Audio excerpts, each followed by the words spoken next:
Ya, Assalamualaikum warahmatullahi wabarakatuh. Ila khadrati Nabil Mustafa Rasulullah sallallahu alaihi wasallam wa ikhwanihi minal anbiya wal mursalin wal awliya wasyuhada wasyolihin wal malaikatil muqarrabin khususan musannif handal kitab Syekh Hamid bin Muhammad bin Al-Ghazali At-Tusi wa khususan nasyid wa masyayikh laumul Fatihah. A'udzu billahi minasyaitonir rajim. Bismillahirrahmanirrahim. Alhamdulillahirabbil alamin arrahmanir rahim maliki yaumiddin. Iyyaka na'budu wa iyyaka nasta'in ihdinas siratal mustaqim. Siratal ladzina an'amta 'alaihim ghairil maghdubi 'alaihim waladdallin. Bismillahirrahmanirrahim. Subhanaka la ilma lana illa ma 'allamtana innaka antal alimul hakim. La haula wa la quwata illa billahil aliyyil azim. Rabbis shrahli sadri wa yassir li amri wahlul 'uqdatam min lisani yafqahu qawli amin ya rabbal alamin. Pagi ini kita melanjutkan kajian kitab Mishkatul Anwar karya Imam Al-Ghazali. Kitab ini sebagai salah satu kitab ajaran falsafinya Imam Al-Ghazali yang khusus diperuntukkan kepada orang-orang yang memiliki pemahaman yaitu ilmu hakikat. Kita melanjutkan dari penjelasan sebelumnya. Bismillahirrahmanirrahim. Wa in kana ruhun nabi sirajam munira wa kana dzalika ruh muktabisan fi wasitati wahyin kama qala auhayna ilaika ruhan min amrina. Wa in kana, dan jika ada apa ruhun nabi, ruhnya Nabi Muhammad sallallahu alaihi wasallam, sirajan muniron, sirajan sebagai pelita atau cahaya, muniron yang terang benderang. Nah, di sini Imam Ghazali menjelaskan bahwa ruh Nabi besar Muhammad sallallahu alaihi wasallam itu sebagai sirojam muniro, yaitu cahaya yang atau pelita yang bercahaya, dan cahayanya ini menerangi seluruh alam semesta. Maka jika diperkuat dengan hadis-hadis lain seperti hadis di dalam kitab yang ditulis oleh Ibnu Arabi, itu tentang posisi ruh Nabi besar Muhammad sallallahu alaihi wasallam. Beliau menyampaikan, ana abul arwah, aku induk segala ruh, wal Adam abul ajsad, dan sedangkan Adam itu sebagai bapak dari segala jasmani atau fisik. Kalau Nabi menyampaikan anak abul arwah, berarti induk segala ruh itu ruhnya Nabi besar Muhammad sallallahu alaihi wasallam. Maka kita bisa membuktikan kebenaran hadis tersebut sudah 14 abad yang lalu. Cahaya Islam yang dibawa oleh Nabi besar Muhammad sallallahu alaihi wasallam terus membias ke seluruh penjuru alam. Dan orang-orang dan siapapun yang memiliki genetik rohani, ya, yang disebut sebagai anak-anak genealogis rohani yang menginduk kepada Nabi besar Muhammad Shallallahu Alaihi Wasallam, pasti akan mendapatkan percikan iman, siapapun dia. Maka inilah yang sering disebut hidayah.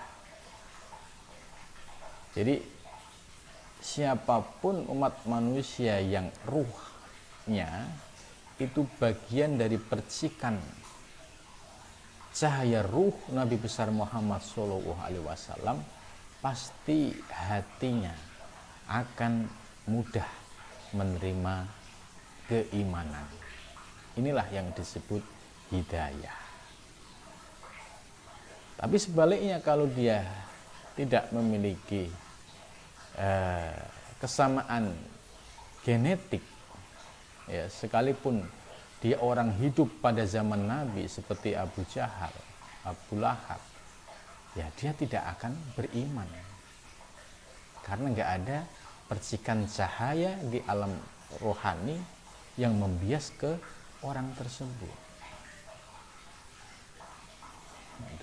Maka sejak Nabi Muhammad SAW lahir di dunia, ya, pada tanggal 12 Rabiul Awal, ya, sudah 14 abad yang lalu sampai sekarang, maka kita bisa melihat bagaimana cahaya rohani Nabi besar Muhammad SAW menerangi seluruh alam semesta, ya, dengan cahaya, ya, iman, dengan cahaya Islam. Maka siapapun orang yang secara rohani itu bagian dari genetik rohani yang menginduk kepada ruhnya Nabi besar Muhammad SAW, pasti akan dapat percikan cahaya keimanan. Nah, namun disinilah nanti akan terlihat kualitasnya. Apakah percikan yang membias ke setiap hati, ya, umat Nabi Muhammad itu, ya, ada kalanya yang terang benderang, yang bisa menerangi satu lokasi dan sekitarnya, atau terang cahayanya itu seperti lampu lilin atau lampu bahasa kampung lampu teplok. Itu tergantung dari cahaya yang diberikan oleh Allah Subhanahu wa Ta'ala. Maka pada pembahasan sebelumnya, ya, Imam Ghazali sudah memberikan isyarat dengan takbir bahwa para salik, orang-orang yang menuju Allah, ya, itu dalam mendapatkan limpahan cahaya-cahaya batiniah, rohaniah, itu beragam, berbeda-beda. Ada yang mendapatkan ibarat cahayanya itu matahari. Ada yang diibaratkan mendapatkan cahaya itu seperti bulan. Ada yang mendapatkan cahaya seperti bintang. Ada yang mendapatkan cahaya seperti lampu neon, lampu-lampu yang ada di sekitar kita. Itu pun kapasitasnya berbeda-beda, tergantung dari wattnya. Kalau wattnya besar, tentu dia cahayanya akan terang benderang. Kalau wattnya kecil, tentu ya bercahaya tapi agak redup. Nah, inilah perumpamaan kualitas cahaya rohani seseorang itu, ya tergantung dari anugerah Allah Subhanahu wa Ta'ala. Ya, maka patut untuk disyukuri. Pertama, kalau kita mendapatkan cahaya, percikan cahaya dari ruh Nabi besar Muhammad SAW, sehingga kita bisa beriman kepada Allah, beriman kepada Nabi Muhammad.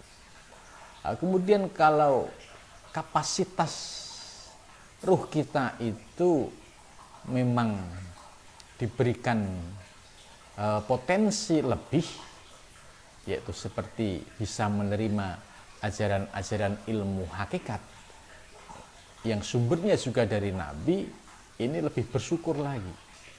Berarti kita diberikan cahaya, limpahan cahaya yang lebih terang benderang. Karena untuk bisa menerima, memahami ilmu-ilmu hakikat, ini tidak semua orang, dan ini tergantung rezeki. Maka dari umat Nabi Muhammad SAW itu semua ibaratnya sudah mendapatkan cahaya. Tapi cahayanya ada yang sebatas di luar, seperti dia Islam. Cuma dia hanya bisa menerima ilmu-ilmu yang lahiriah. Contoh ya, ilmu-ilmu fikih yang sifatnya lahiriah, ilmu-ilmu lain. Tapi ketika dikasih makanan rohani, ilmu-ilmu hakikat, ya, ilmu-ilmu thariqah, itu menolak. Artinya tidak bisa kompatibel menerima ajaran-ajaran hakikat atau ajaran-ajaran thariqah. Padahal ajaran hakikat dan thariqah ini adalah ajaran intisari yang sumbernya dari Nabi besar Muhammad Shallallahu Alaihi Wasallam. Maka dengan membaca peta ini, ya, kita akan bersyukur kepada Allah, ya, jika rohani kita itu kompatibel, bisa menerima ajaran-ajaran hakikat, ajaran-ajaran ilmu thariqah, sehingga kita bisa memahami secara teoritis, kemudian kita amalkan secara praktis. Itu.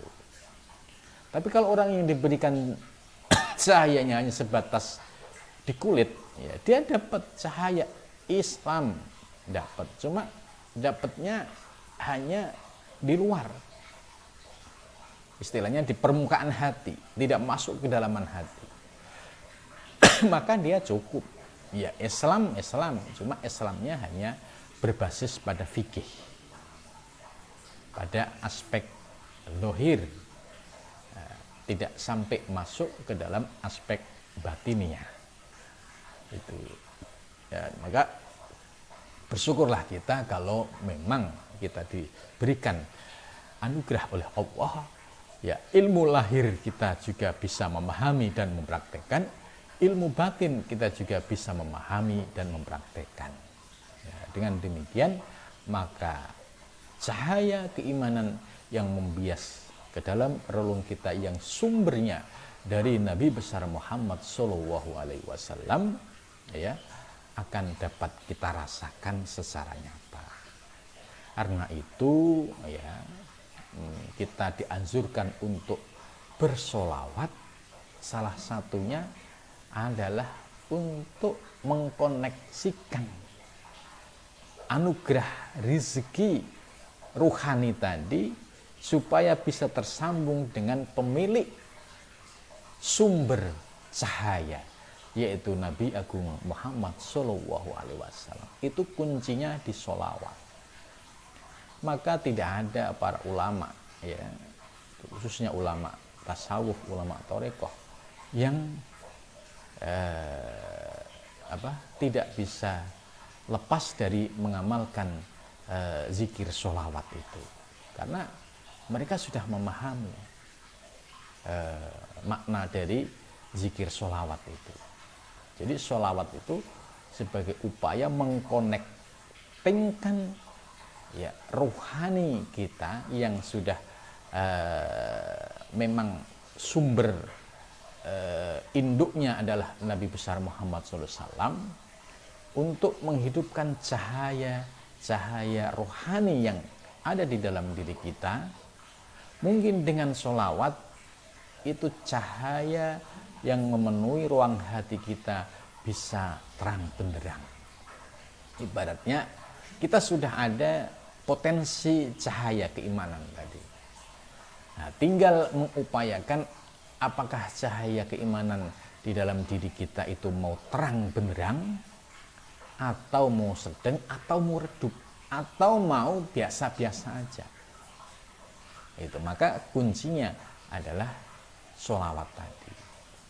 Maka bagi orang-orang yang sudah memiliki kesadaran rohani, ya, mereka akan sulit untuk melepaskan diri dari zikir sholawat, karena sholawat ini akan terhubung dengan abul arwah, dengan induk segala ruh, yaitu Nabi besar Muhammad Shallallahu Alaihi Wasallam. Itu. Jadi ini makna penting kenapa seorang salik, seorang ahli torik, ya, dalam kaifiat zikirnya pasti tidak lepas dari sholawat kepada Kanjeng Nabi Muhammad Shallallahu Alaihi Wasallam. Karena kunci, kan nggak ada jalan lain kecuali kuncinya itu. Dan Imam Ghazali sudah jelas, wa in kana ruhun nabi sirojan munira. Jadi kalau kita mau terang benderang rohani kita, ya perbanyak sholawat. Itu kunci, ya. Wa kana dzalika ruh, dan ya ruh tersebut muktabisan biwasitati wahyin. Nah, akan tetapi dalam bahasa syariat, ya, ruh yang ruh Nabi tadi, ya, secara syariat, ya, seolah-olah ruh itu diperoleh oleh Nabi melalui wasitoh wahyu. Nah, ini bahasa syariatnya. Jadi potensi rohani Nabi besar Muhammad Shallallahu Alaihi Wasallam itu diperoleh seolah-olah biwasitoti wahyin. Seolah-olah dilantari atau diwasitoi dengan wahyu. Ini bahasa syariatnya. Ya, padahal ya hakikatnya ya memang diri Nabi itu adalah sumber cahaya, gitu. Jadi sumber cahaya. Nah, kemudian ketika dijelaskan oleh Allah dalam sebuah ayat, dideklar, ya, dijelaskan ke publik dengan ayat, ya, kama qala auhayna ilaika ruhan min amrina. Auhayna, kami memberikan wahyu, ilaika, kepadamu wahai Muhammad, ruhan, yaitu berupa ruh, min amrina, dari urusanku. Nah, ayat ini menjelaskan, ya, menegaskan secara syariat atau mendeklar secara syariat bahwa potensi, ya, rohaniyah Kanjeng Nabi Muhammad Shallallahu Alaihi Wasallam yang disebut sebagai sumber cahaya, itu melalui ayat ini bahwa aku memberikan anugerah ruh kepada Nabi Muhammad itu langsung dariku, gitu, langsung dariku. Maka ayat ini sangat jelas dengan hadis lain, ya, yang berbunyi ana abul arwah wal alamu minni. Terus ayat lain, hadis lain menyatakan yang berbunyi ya Jabir, ya, ini dialog antara Jabir dengan Nabi Muhammad. Ya, Nabi Muhammad bersabda, ya Jabir, hai Jabir, awwaluma khalaqa nurun nabiyika, awwaluma khalaqallah nurun nabiyika. Hei Jabir, pertama kali cahaya yang diciptakan oleh Allah itu adalah nur nabimu. Jadi ayat ini auhayna ilaika ruhan min amrina sebagai dasar bahwa Allah telah memberikan wahyu, ya, berupa potensi spiritual, artinya sebagai induk dari segala rohani, atau yang disebut sirojan muniron tadi, itu min amrina, langsung dari Allah Subhanahu wa taala. Maka ayat ini, ya, diperkuat oleh hadis tadi, ya Jabir, hei Jabir, pertama kali yang diciptakan oleh Allah adalah nur nabimu. Berarti nur nabimu atau disebut nur Muhammad inilah min amrina, langsung dariku, dari Allah Subhanahu wa taala. Ya, kemudian wa khuliqal alam, minhu, dan alam semesta diciptakan itu minhu, dari bias cahaya Nur Muhammad. Ya. Jadi semakin konkret bahwa alam semesta ini diciptakan dari bias Nur Muhammad Shallallahu Alaihi Wasallam, dan Nur Muhammad itu merupakan min amrina, yaitu langsung dari Allah Subhanahu wa Ta'ala. Nah, kemudian ada hadis lain yang redaksinya beda tapi substansinya sama. Qalan Nabi, ya, ana min nurillah, aku dari cahaya Allah. Wal alamu minni, alam semesta dari cahaya, bias dari cahayaku.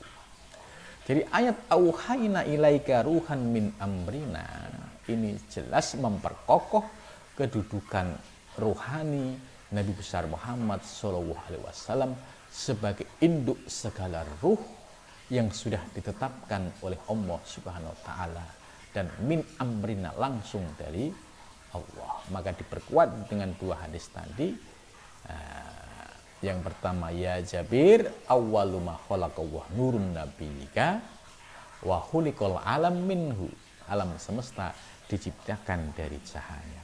Hadis lain, ana qalan nabi ana min nurillah wal alamu minni.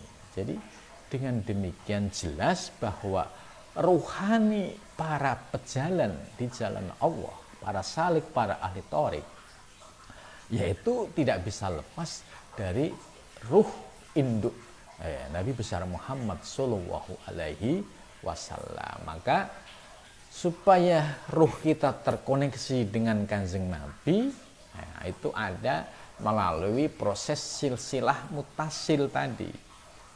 Silsilah mutasil atau sanad mutasil ini diperlukan dari aspek lahiriah, itu ada pertanggungjawaban bahwa ilmu yang saya peroleh dari guru kita yang secara jasmani ada, guru yang ini dari gurunya yang sudah wafat, yang terus sampai kepada baginda Nabi besar Muhammad Shallallahu Alaihi Wasallam. Jadi aspek lahir terjaga dengan sanad mutasil, sedangkan aspek rohani, ya, yang mengkonektingkan hati para salik sampai kepada Kanjeng Nabi itu melalui wasilah para guru-gurunya, para mursyid-mursyidnya yang mendapatkan mandat untuk membaiat thariqah itu.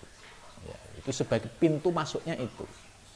Jadi kalau kita mau masuk ke sebuah pintu, ya, seperti kita mau mengambil akses rohani melalui Naksabandiyah, ya harus berbaiat dengan thariqah Naksabandiyah. Karena orang yang membaiat kita hari ini, mereka adalah terkoneksi dengan guru sebelumnya, guru sebelumnya, guru sebelumnya, terjaga secara dohiron wabatinan sampai kepada Nabi besar Muhammad Shallallahu Alaihi Wasallam. Nah, ketika sudah mendapatkan kaifiat sebuah thariqah, tinggal sejauh mana istiqomah kita dalam mengamalkan ijazah zikir, ijazah riyadhah mujahadah tersebut. Kalau ijazah riyadhah mujahadah dan zikir dilaksanakan secara istiqomah, ini ibadat kita berusaha untuk menghidupkan cahaya-cahaya di dalam ruang batin kita. Tapi kalau kita sudah baiat tidak mau mengamalkan dan diabaikan, ya ibarat orang sudah punya bekal, sudah punya peralatan, tapi peralatannya tidak pernah dipakai. Ya, ibarat dia sudah punya kabel dan juga sudah punya lampu, tapi tidak dikoneksikan, ya pasti nggak akan membias cahaya. Gitu. Maka bagi seorang salik yang sudah baiat thariqah dengan guru yang mutasil tadi, maka zikir yang diperoleh dari para guru tersebut ya harus kita amalkan. Dengan pengamalan itu sama saja kita berusaha untuk menghidupkan potensi rohani kita yang sudah ada, dengan cara istiqomah melaksanakan zikir dan riyadhah mujahadah. Tanpa istiqomah zikir dan riyadhah mujahadah, ibaratnya kita sudah punya bekal, ada lampu, ada stop kontak, ada kabel, tapi diabaikan, ya nggak bakalan ruang ini bisa terang benderang. Sama kayak kita sudah mendapatkan fasilitas baiat dari guru, kemudian punya zikir, punya riyadhah mujahadah, tapi tidak diamalkan, ya hati kita tetap dalam keadaan gelap gulita. Ya ada cahaya sedikit tadi, tapi tidak bisa terang benderang. Itu. Maka hal ini sesuai dengan firman Allah, "Faman jahada fa innama yujahidu li nafsih." Barang siapa yang bersungguh-sungguh di dalam menuju Allah dengan cara mengamalkan zikir dan riyadhah mujahadah, fa innama yujahidu li nafsih, sesungguhnya dia berjuang untuk dirinya sendiri. Ya. Nah, ini sangat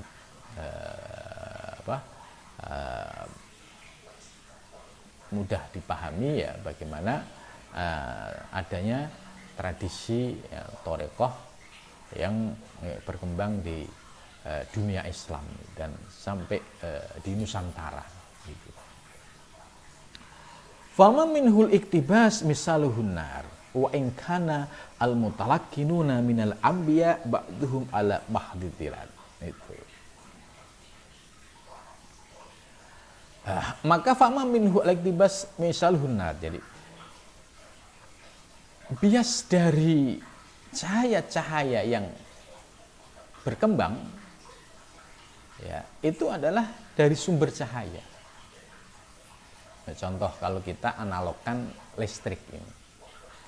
Listrik ini bisa mencahayai seluruh kota, seluruh kampung karena ada sumber, ada PLTU ya. Kalau menggunakan PLTU, ada PLTA, itu sumbernya di situ. Ya, kemudian dialirkan melalui koneksi-koneksi jaringan-jaringan. Ya. Ya. Itu perumpamaan ini sama persis dengan perumpamaan ya di dunia thorekoh. Thorekoh ini hampir tersebar di seluruh dunia. Ya, kalau thorekoh muqtabaroh itu memiliki kaifiat yang konsisten yang sama. Ya, hampir di berbagai negara, misalkan Naksabandiyah itu hampir di seluruh dunia ya zikirnya amaliyahnya sama gitu. Kalau ada perbedaan itu ya hanya furiah hanya aksesoris saja, tapi secara usuli, secara pokok sama gitu. Karena seorang murid ya tidak akan menambah atau mengurangi gitu. Lah itu kalau kita amalkan ya persis kayak perumpamaan listrik tadi. Nah, kalau kita bisa mengkoneksikan dengan baik ya, maka ruang hati kita juga akan terang benderang cahayanya. Tapi kalau kita tidak mau berupaya riyadhah mujahadah, ya cahaya di dalam diri kita juga akan redup itu. Ya.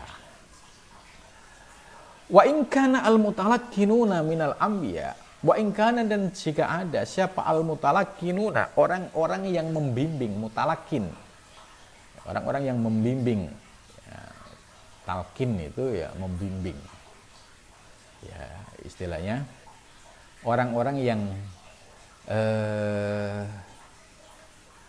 menjadi pembimbing terkait dengan ketauhidan, yaitu ya para nabi. Maka Abdul Maqultu ana wa nabiyyun min qabli la ilaha illallah. Jadi sebaik-baik zikir yang aku ucapkan dan para nabi terdahulu yaitu la ilaha illallah. Ya, orang-orang ahli thariqah sekarang juga sama. Zikirnya sama, afdhalu ma qultu ana wa nabiyyun min qabli la ilaha illallah. Sama. Karena ini sebagai ya kunci pintu masuk. Nah, transmisi penyebaran dari kalimat la ilaha illallah. Nah, ini yang disebut melalui jaringan guru murid. Ini yang disebut dengan sanad mutasil. Mulai dari Nabi Muhammad SAW turun kepada Sayyidina Abu Bakar, turun terus dari generasi ke generasi sampai generasi sekarang, akhirnya jadilah Thariqah Naksabandiyah. Itu ujungnya Thariqah Naksabandiyah itu zikirnya, ya,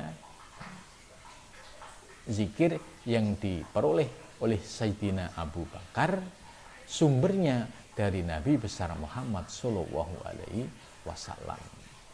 Sedangkan thariqah lain seperti Qadiriyah, ya, Satariyah, kemudian Samaniyah, Kholwatiyah, ya, itu melalui jaringan dari Sayyidina Ali Karamallahu wajhah. Sayyidina Ali mendapatkan langsung dari Kanjeng Nabi besar Muhammad Shallallahu Alaihi Wasallam. Maka guru-guru kita yang memperoleh ijazah secara mutasil dari guru ke guru sampai ke Rasulullah, inilah yang meyakinkan kita secara aspek lahir untuk mengamalkan, ya, sebuah thariqah, ya, dengan dasar tadi, oh ya, guru saya mendapatkan ijazah ini dari gurunya, gitu. Bukan, ya, istilahnya tidak memiliki hubungan sanad mutasil, atau dia ujuk-ujuk tidak punya hubungan dengan thariqah, tapi tiba-tiba mendeklir thariqah ini. Nah, padahal dilacak ke atasnya tidak terkoneksi. Nah, ini dalam kriteria di thariqah Mu'tabaroh ini tidak masuk dalam kategori thariqah Mu'tabaroh karena ada ilat. Ilatnya apa?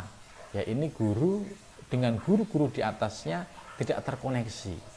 Maka akan muncul keraguan. Nah, terus dari mana? Itu. Nah, ini yang menjadi salah satu syarat ada definisi thariqah Mu'tabaroh itu dengan catatan guru ini mendapatkan ijazah mutasil zahiron wa batinan dengan guru-guru sebelumnya, sehingga generasi yang mengamalkan itu tidak ada syak keraguan. Gitu.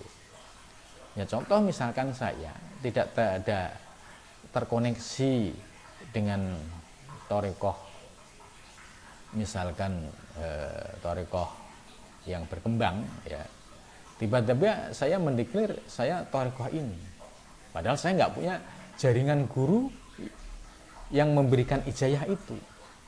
Nah, apa yang saya lakukan ini tentu bagi seorang murid, loh, kok ini nggak terhubung dengan guru-guru sebelumnya. Oh, ada kemungkinan ini, ya, hasil apa istihadnya itu. Tapi, ya, dalam kriteria thariqah Mu'tabaroh, ya, ini ada ilat yang namanya mungkote, terputus jaringannya, sehingga ini membuat ada syak keraguan. Ya, kalau syak, ya, sesuai dengan hadis Nabi, dakma yaribuk ilama la yaribuk, tinggalkan yang membuat kamu ragu dan pilihlah yang membuat kamu yakin. Itu. Ini maka ada kriteria definisi dalam thariqah Mu'tabaroh itu memiliki silsilah dan sanad mutasil baik dohiron wa batinan. Nah, kemudian berikutnya ini alam mahdil taklid. Jadi transmisi penyebaran, ya, ajaran-ajaran thariqah, ya, mulai dari Nabi, ba'duhum sebagian, alam mahdil taklid, atas dasar murni taklid, mengikuti. Ya, contoh, saya mendapatkan ijazah zikir Naksabandi dari guru saya dari gurunya, gurunya dari gurunya, sampai kepada Rasulullah Shallallahu Alaihi Wasallam. lima sami'ahu, dari apa yang dia dengar. Oh iya, guru saya ngasih ijazah zikir ini. Kata guru saya, ini ijazah dari gurunya. Gurunya dari gurunya, gurunya dari gurunya, sampai kepada Sayyidina Abu Bakar, sampai akhirnya kepada Rasulullah Shallallahu Alaihi Wasallam. Ini lima sami'ahu, sesuai yang apa dia dengar. Nah, ini disebut al-mahdi tahlid. Ya, ini diperoleh melalui ya taklid, mengikuti gurunya. Tapi ya dengan catatan tadi, lima sami'ahu berarti dia terkoneksi dengan gurunya itu secara ya jisman waruhan, ya secara fisik terhubung, secara rohani juga terhubung itu. Sehingga lima sami'ahu ini ya sebagai penguat bahwa terjadi transmisi secara lahir dan batin itu. Wa ba'duhum ala haddin minal basyiroh, dan sebagian mereka ya ada yang mendapatkan bagian dari basyiroh, yaitu mata hati, terbukanya basyiratul qalb, terbukanya mata hati seseorang. Fa misalu haddil muqallid al-hubar, ya sebagai contoh perumpamaan orang yang mendapatkan bagian dari orang yang muqallid, yang mengikut, ya mengikut itu ya para salik, para ahli thariqah ya pada sebuah khobar ilmu. Saya mendapatkan ijazah ini ya dari guru saya dari gurunya. Pokoknya ya dulu ijazahnya begini, kefiatnya begini, ya sudah, itu yang harus kita jalankan ya sampai sekarang. Wa misalu hadil mustabsyir, dan perumpamaan orang yang memperoleh anugerah mustabsyir, anugerah pencerahan, al-jadwah, itu perumpamaan itu adalah al-jadwah wal qobas wasyihab. Al-jadwah itu kayak bara api, ya, wal qobas juga murotif bara api, wasyihab itu kayak bintang, cahaya bintang, itu bintang meteor ya. Jadi maksudnya begini, ya perumpamaan orang yang istilahnya mendapatkan percikan cahaya. Ya, ada orang membakar kayu, nah, kemudian setelah dia membara, kemudian tersisa bara api. Nah, bara api ini pun masih tetap ada bias cahayanya. Nah, bias cahaya bara api ini, walaupun apinya sudah tidak ada, ini yang dimaksud oleh Imam Ghazali, ibarat orang yang mendapatkan percikan basyiratul qalb, cahaya rohani. Artinya seorang salik yang mendapatkan basyiratul qalbi, yaitu dia mendapatkan bias dari cahaya rohani. Ya, tentu hasil dari proses riyadhah mujahadah gitu. Sehingga efeknya diberikan anugerah basyiratul qalb. Oh, tiba-tiba bisa memahami yang sebelumnya dia tidak tahu. Bisa memahami hakikat sesuatu yang sebelumnya dia tidak paham. Ini yang namanya terbuka basyiratul qalbinya. Ya, ibaratnya begini. Melihat objek wujud alam semesta di sekeliling kita, kalau menggunakan pandangan ilmu lahiriah, ya nggak ada yang menarik. Ya artinya ya pohon ya sebatas pohon, ya terus pemandangan sebatas pemandangan. Tapi kalau orang yang hatinya sudah mendapatkan bias cahaya rohani, terbuka basyiratul qalbinya, dia bisa melihat pohon yang di depan rumahnya itu kembali kepada zat pencipta pohon, al-khaliqnya. Jadi langsung keluar subhanallah, karena terpesona dengan kemahasempurnaan sang pencipta yang menciptakan wujud-wujud di alam semesta yang beraneka ragam. Ternyata semua itu adalah ciptaannya. Jadi setiap melihat penciptaan dia terkoneksi ingat kepada sang penciptanya. Setiap melihat objek dia selalu ingat yang penciptanya. Nah, inilah yang disebut orang yang mendapatkan basyiroh. Ini sebagai sebuah perumpamaan untuk mendekatkan paham kita. Fa inna sahibat dauki, nah ini, maka sesungguhnya orang yang memiliki zauk itu rasa rohani yang dirasakan, ya. Musyarikun lin nabi, musyarikun itu ya musyarik, terkait, terhubung, ya, lin nabi, kepada nabi, fi ba'dil ahwal, pada sebagian keadaan. Itu. Para salik ahli thorik yang istiqomah dalam melaksanakan riyadhah mujahadah atau zikir-zikir yang diberikan oleh para gurunya, ya, itu memang membutuhkan waktu panjang, ya. Tidak ujuk-ujuk zikir torekoh baru seminggu nuntut, kok saya enggak ma'rifah gitu, baru seminggu, ya. Syekh Junaidi, Syekh Abdul Qadir Jailani, Abu Yaid Al-Bustami, Al-Halaj itu memperoleh anugerah rohaniah setelah riyadhah mujahadah minimal 25 tahun. Gitu. Minimal 25 tahun. Maka bagi para salik yang sudah istiqomah di dalam jalur thariqah, jalur ilmu rohani, setelah mengamalkan sekian puluh tahun pasti akan merasakan sahibud dzauq, akan merasakan pengalaman-pengalaman rohani. Itu yang disebut sahibud dzauq. Pasti akan mendapatkan anugerah-anugerah rohaniah, pencerahan-pencerahan rohani, bahkan teristimewa, ya, itu diberikan anugerah bisa berjumpa dengan Nabi besar Muhammad Shallallahu Alaihi Wasallam. Itu. Maka penjelasan Imam Ghazali, fa inna sahibad dzauq, maka sesungguhnya pemilik rasa, yaitu para salik, para ahli thariqah yang istiqomah di dalam mengamalkan zikir dan kaifiatnya, itu musyarikun lin nabi, akan terhubung dengan Nabi besar Muhammad Shallallahu Alaihi Wasallam, yaitu kualitas rohaninya. Maka tadi di awal sudah saya sebutkan, kalau salikin mau moncer rohaninya, yaitu ya, jangan lepaskan zikir sholawat. Selain ada zikir-zikir yang sudah ditentukan oleh seorang guru, tapi zikir sholawat ini sebagai power, ya, untuk bisa terkoneksi langsung dengan sumber cahaya.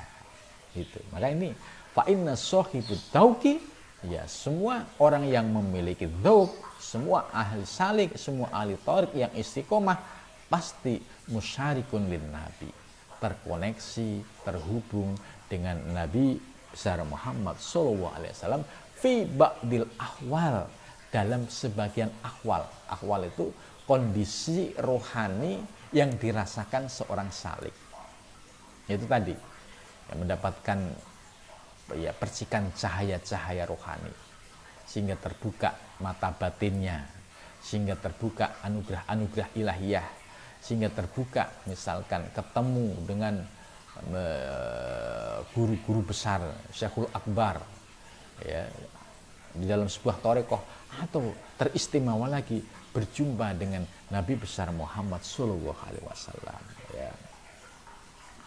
Wa misalu tilkal musyarakah, dan perumpamaan, ya, hubungan musyarakah tersebut yaitu al-istilah. Al-istilah itu yaitu orang yang, ini kalau kita ibaratkan orang yang menghidupkan bara api, ya, artinya orang bakar kayu, ya, bakar kayu, kondisi dingin, ya, kemudian kayu tersebut menyala, ya, pasti orang di sekelilingnya itu akan terkena bias cahaya. Ya, ini ibaratnya al-istilah seperti itu. Ya, kita ini para ahli syalik adalah orang-orang yang berada di sekeliling cahaya tadi. Maka ketika kita dekat dengan sumber cahaya, pasti akan mendapatkan impact-nya, mendapatkan pengaruhnya, yaitu hati kita menjadi terang, hati kita menjadi hidup, hati kita menjadi terbuka wawasan rohaninya. Ya, ini artinya istilah, ya kita berarti berada di pinggiran-pinggiran ya dari sumber cahaya itu. Ya beruntunglah kalau kita itu ya ada di emperan, tapi di emperannya ya wilayah rohaninya Kanjeng Nabi besar Muhammad Shallallahu Alaihi Wasallam. Tentu ya bisa digambarkan, tentu ada yang posisi cahaya ini, ada orang yang dekat dengan sumber cahaya, ada yang agak jauh gitu ya, tergantung dari posisinya. Oh kalau redup-redup ya mungkin karena posisinya dia jauh, nggak mau ngamalin riyadhah mujahadah ya istilahnya cahayanya naik turun gitu. Tapi kalau orang yang ada ring satu itu pasti dia akan mendapatkan bias cahaya yang cukup besar. Nah itu bisa, analog ini sangat masuk akal. Seperti para mursyid ya itu adalah semua menginduk kepada rohani Nabi besar Muhammad SAW. Nah, para mursyid ini berada di lingkaran pertama di wilayah sumber cahaya ini. Maka kita murid-murid ini ya mendapatkan bias cahaya ya melalui guru-guru yang terkoneksi dengan sumber cahaya lagi. Gitu. Maka apa yang digambarkan oleh Imam Ghazali ini dengan dunia torekoh itu sangat ya pas perumpamanya dan sangat realistis ya, realistis dan empiris. Jadi realistis dan empiris. Ini bagi siapa ya? Ya bagi ahli torekoh. Tapi kalau orang yang hanya sebatas mengkaji, meneliti, tapi tidak mengamalkan, merasakan, tidak akan bisa menjelaskan secara realistis dan juga empiris. Ya, empirisnya tapi empiris rohani yang disebut dengan intersubjektif. Intersubjektif itu pengalaman rohani, yang itu disebut bagian dari empiris spiritual. Ya, para sufi merasakan sohibul dzauq, para ahli thariqah itu pasti merasakan hal itu. Dan ketika merasakan, ya apa yang dirasakan adalah sama. Maka di sini musyarikun lin nabi, al-musyarik, ya, al-musyarokah, ya, itu maksudnya seperti itu. Fa inna ma yastola, dan sesungguhnya orang yang menghidupkan api, ya, orang-orang yang mengelilingi ya binari dengan api, man orang ma'ahu sertanya an-naru cahaya. Jadi orang-orang yang mengelilingi api itu pasti dia akan mendapatkan impact cahaya dari api itu. Ya sama, orang-orang yang istiqomah zikir, sholawat pasti akan mendapatkan impact rohaninya, akan mendapatkan cahaya yang sumbernya dari Nabi besar Muhammad Shallallahu Alaihi Wasallam. Atau analog lain, para guru, para mursyid ini berada di ring satu karena yang mendapatkan mandat dari secara rohani dari Nabi, maka para murid-murid ini akan mendapatkan bias cahaya dari guru-guru yang mendapatkan cahaya rohani dari Kanjeng Nabi Muhammad Shallallahu Alaihi Wasallam. Ya, ini.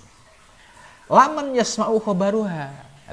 Orang yang bisa merasakan tadi bias cahaya api yang dibakar, itu ya orang yang hadir di situ, bukan orang yang mendengarkan ceritanya. Contoh, dia nggak hadir. Oh kemarin kita bakar api, buat api unggun gitu. Wah cahayanya bagus sekali ya, terang benderang ya. Orang yang hadir di situ bisa cerita, empiris, realistis. Tapi orang yang tidak hadir di acara itu, ya dia hanya mendapatkan cerita. Oh kemarin bagus ya, api unggunnya, cahayanya terang benderang gitu. Dia hanya oh gitu kan. Oh gimana? Jadi belum tahu persis, hanya kira-kira. Ya, bagi orang yang sudah hadir langsung. Nah, dia ini merasakan. Nah, inilah yang disebut oleh Imam Ghazali, fa inna sahibadzauq, orang yang memiliki rasa, yaitu orang yang hadir ibaratnya dalam api unggun tadi. Sedangkan orang yang tidur di rumah diceritain, dia menggambarkan kondisi yang nyata, itu hanya sebatas khoyali, mengilustrasikan sendiri. Oh, jangan-jangan bentuknya begini gitu. Nah, ini yang disebut oleh Imam Ghazali bahwa para salik bal at-thariqah pasti merasakan sebuah zauq, sebuah rasa ya kalau dia itu memang istiqomah dalam zikir dan riyadhah mujadahnya dan terkoneksi dengan guru yang memiliki silsilah mutasil dengan Kanjeng Nabi besar Muhammad sallallahu alaihi wasallam. Itu baru merasakan rasa yang sebagaimana dijelaskan oleh Imam Ghazali tadi, ya. Wa an kana awwalu manzil anbiya. Ya, sampai sini dulu dah, kita lanjutkan pada minggu yang akan datang. Mudah-mudahan dari penjelasan ini dapat memberikan pencerahan wawasan rohani, wawasan spiritual kita. Mudah-mudahan menambah himmah dan keyakinan kita, sehingga ilmu yang berawal dari ilmu yakin bisa naik menjadi ainul yakin dan bisa mencapai pada tahapan hakul yakin. Mudah-mudahan kita diberikan kemudahan oleh Allah Subhanahu wa taala. Terima kasih. Wassalamualaikum warahmatullahi wabarakatuh.